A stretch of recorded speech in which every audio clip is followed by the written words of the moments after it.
G'day, I'm Ben White. And I'm Josh Gemelli. And Ben, it's looking like a bit of a wet harvest this year. Yeah, mate, it's started to get underway already, and we're already hearing some horror stories of people getting machines bogged, and unfortunately that presents us with a few challenges. These things aren't terribly easy to get out of the mud. That's right, Ben, and also not particularly safe. So we're going to go through a whole range of things today in terms of recovering a bogged harvester, but anyone will tell you the best way to get out of a bog is not get in one in the first place. Absolutely. So if we can avoid that, that's the best way we can go. But look, there's a few things we can probably do to be as prepared as possible. One of those is just setting your tyre inflation pressure to the lowest of the range that the manufacturer recommends. Yep. Josh, if you do get in a bog, obviously you can drop those pressures right down to extract yourself. Absolutely, get a bit more traction that way, as long as you put them back up again later on, especially if you're on the road. Absolutely. And look, for a machine like this with jewels on it, it might be an option to actually turn one of those jewels around the other way so that you've got traction in the reverse as well. Yep, absolutely. And look, you know, if you are in a boggy situation, you probably do need to think about lightening the load, because look, let's face it, the best way you can recover a bogged machine is self-recovery before resorting to pulling it out with another machine. So Ben, what are some of the things we can do in terms of lightening the load? Well, obviously, if we've got grain in the tank, that's something we need to get rid of. So that might actually mean that we need to trick the machine a little bit into thinking that the auger, the outload auger is actually out of the saddle. So we might need to pop it out or adjust the sensor there. Of course, if you are going to do that, make sure it's tethered as well so it doesn't swing all the way out. Yeah, that's just so that you can unload directly behind the machine? That's right, because you're going to want to try and back up into the machine and outload as much of that grain as you can and lighten the load. Yeah. And look, another thing I suppose that you can do is actually remove the front. So you can drop the front down.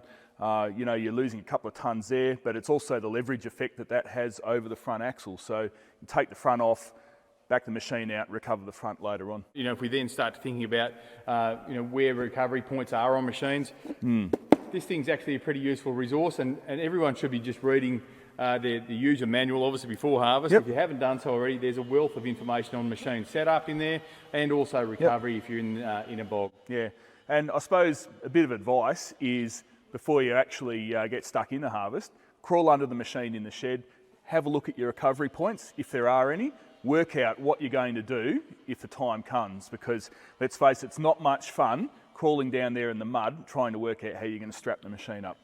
So we're going to run through a few of those ideas and give you a few examples as to where you can hook up the machine and how you can hook it up safely to get yourself out of a sticky situation. And of course, I should mention that if you are bogged, one of the things we need to do, unfortunately, Josh, is have a chat to our old mate Doug here. Doug's going to clear a bit of mud around the wheels and again lighten the load and make sure that recovery is as easy as possible. Let's get stuck into it. When extracting a bogged harvester using another machine, there are some significant forces involved. We need to be mindful of these. Might be tempting to head for the biggest chain that you've got in the shed, but one word of advice, don't go for a chain. Chains generally don't have a really high load rating, and they have quite a lot of mass, so that in the event that something breaks, there's a lot of momentum behind the chain, and a lot of people have been killed over the years by snapping chains when trying to recover bogged machinery. Instead, what we're going to go for is synthetic gear. So this is a nylon recovery strap, and it's rated to 60 tonnes. This is what we need, but it's not as simple as just hooking this onto the back of the machine. Let's have a look at some of the gear that we need. If you've climbed under your machine and looked at your recovery points and actually found that there's nothing on this axle that you can hook onto, we need to use some pretty specific equipment. Now what we've got here are axle bridle straps. The only safe way to do this is to hook around the front axle and tow backwards. If you hook onto the rear axle of the machine and try and pull it out that way, you're going to do some damage to the machine. It is simply not designed to take that kind of force. So these straps, if you don't have anything to hook onto, these wrap around the axles, just on the inside of the wheels on either side. They are then joined by this bridle strap here. Now, in order to join them, we need to use D-shackle, okay? These need to be rated to match the straps. Now, in an ideal world, we wouldn't use D-shackles at all because they can become projectiles in case something breaks. But if we use a D-shackle on the bridle strap, If something breaks, one of these axle straps or the bridle strap itself, the D-shackles are still going to be attached to the machine and not become a projectile. Now the bridle strap, which hooks our axle straps together, so it's going from one side of the machine to the other, is passed through our recovery strap. So it's not attached using a D-shackle, it's simply passed through. What this means is that there's no D-shackle attached to this end of the recovery strap itself, so nothing to become a projectile in case, say, this gives way. Now, the choice of a recovery strap is a pretty important consideration. Generally, you're going to be using something like this, a nylon recovery strap. This strap has a little bit of elasticity to it, but it's important that we don't use it like a four-wheel drive snatch strap, and we don't wind it right up. Other options are like a Black Snake Kevlar filled strap. Now that strap has no elasticity to it whatsoever, and it must be used by taking up the slack and then doing a direct pull. And look, the strap has a load rating to it. This one is 60 tonnes. It's important that the load rating of the strap is actually matched to the power of the vehicle used to pull out the harvester. So we're going to simulate what might happen in a boggy paddock. Now clearly we're not in a boggy paddock here, but we're going to give you a demonstration of what might happen. Now just to reiterate and reinforce the importance of pulling this machine, we're going to pull it out backwards, but from the front axle. Now don't try pulling machines out from the rear axle unless you've got a dedicated tow point there or recovery point. Most machines don't have that. So what we tend to do is make a bridle up that attaches to the front axle, and we recover the vehicle pulling it out backwards from the rear. And of course, as we said before, you may need to kick that outload auger out of the saddle up there and empty it into the chaser bin to try and take out as much weight as possible before we get into this next step. So let's go and have a look. So the next step is to attach our bridle to these axle straps, and in this scenario we're going to have to use a D-shackle because there's nowhere else to attach it. So we're going to put that through. Now remember, that D-shackle has to be rated accordingly to match the strap capacities. I'm going to bring that through there and then also attach our bridle strap. So that's ready to go.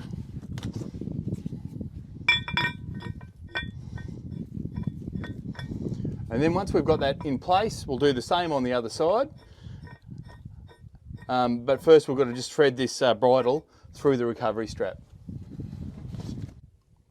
Rightio, so before we attach the other end of the bridle to the other axle strap, we've just got to take it through our recovery strap first, so through the loop on the end.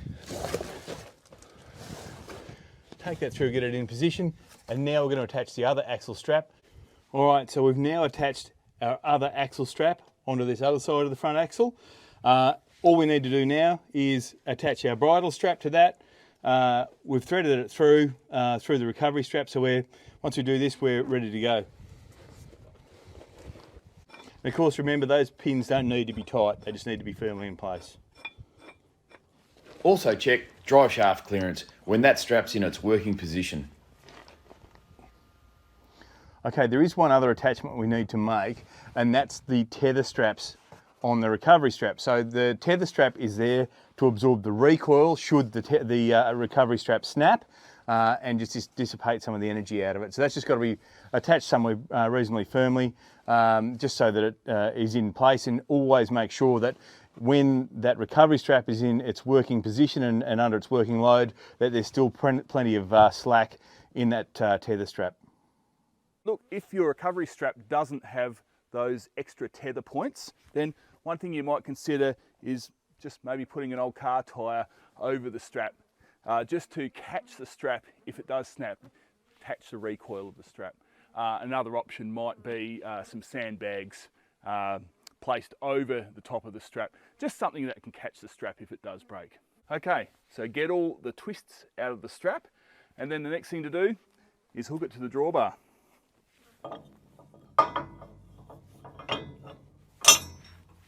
Don't forget the pin for the bottom of the drawbar. And also, if you do have a tether strap fitted, then attach that as well. Okay, so just to recap, we've got our axle straps around our axle.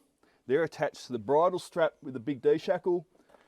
The bridle strap has been passed through our recovery strap, and our recovery strap is attached to the back of the vehicle doing the extraction. Now, it can be pretty hard when you're positioning these straps to actually work out if they're going to come into contact with anything under the machine that might be damaged when you take up the strain. So look, if you're in doubt, put a bit of strain on the strap, hop out and have a look.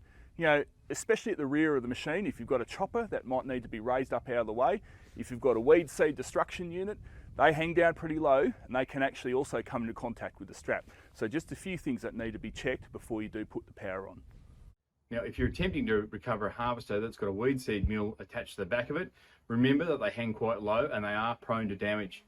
Always check the relative position of the recovery strap and the mill and make sure they don't come in contact, but also remember that that geometry might change a little bit as the machine comes up out of the bog. You can buy yourself a little bit of insurance by fixing a sheet of ply in between the mill and the recovery strap, just to try and spread the load a little bit. Try and extend that back with the rear axle so that it does lift up. And also remember that the length of the recovery strap can also change the geometry and have influence on the upward forces that the strap will have under tension. Now, sometimes the ground conditions don't allow you to get close enough to the vehicle you're trying to extract with just one strap. So if you've got a couple of straps, we need to join them. So for God's sake, don't use a D-shackle, because if something breaks, that D-shackle becomes a projectile and it can cause serious injury or death. Also, straps are not meant to be looped over each other to join them together. Not only is a strap not designed for that kind of use, but those two strap eyes can tighten against each other and you'll never get them undone. Now, what you need is one of these. This is a soft shackle. This is what you use to replace a D-shackle. And not just for joining straps together, but in any situation where a D-shackle might become a dangerous projectile. You simply pull out this eye, you pass it through the two straps you want to join, place it over this large knot, and you slide it back up. Now, this is a smaller one than what you'd probably use for extracting a harvester, but the same principles apply. That's what you use because there's very little weight in that. It's a much safer option. Okay, we've got the machines hooked up.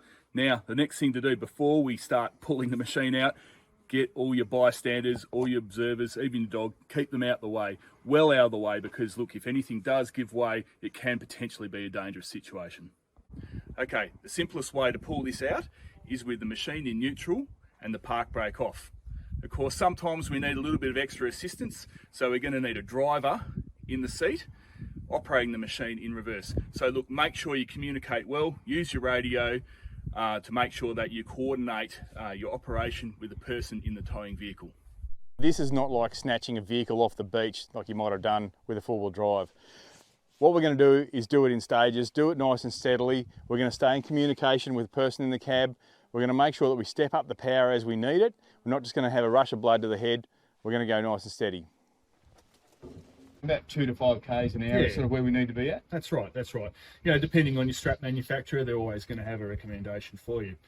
Now, you've seen us underneath the machine putting these straps in place in an ideal situation.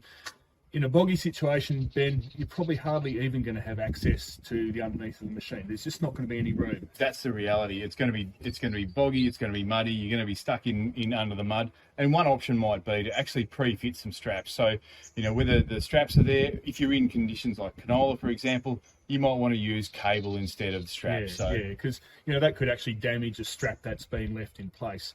I mean, if we're going to use nylon axle straps, we probably need to think about some cautionary measures to stop those axle straps being damaged by the axle itself, because some of the edges of the axle can be pretty sharp. That's right. There's some cleats on the axle that can be quite sharp, and maybe just going around and tidying those up, taking the sharp edge off those might be an option. Or of course, we could use an old bit of carpet, some rubber, just to probably buffer the axle straps. While they do have a protective sheath on them, maybe good just to try and protect them as best we can. Yep, absolutely.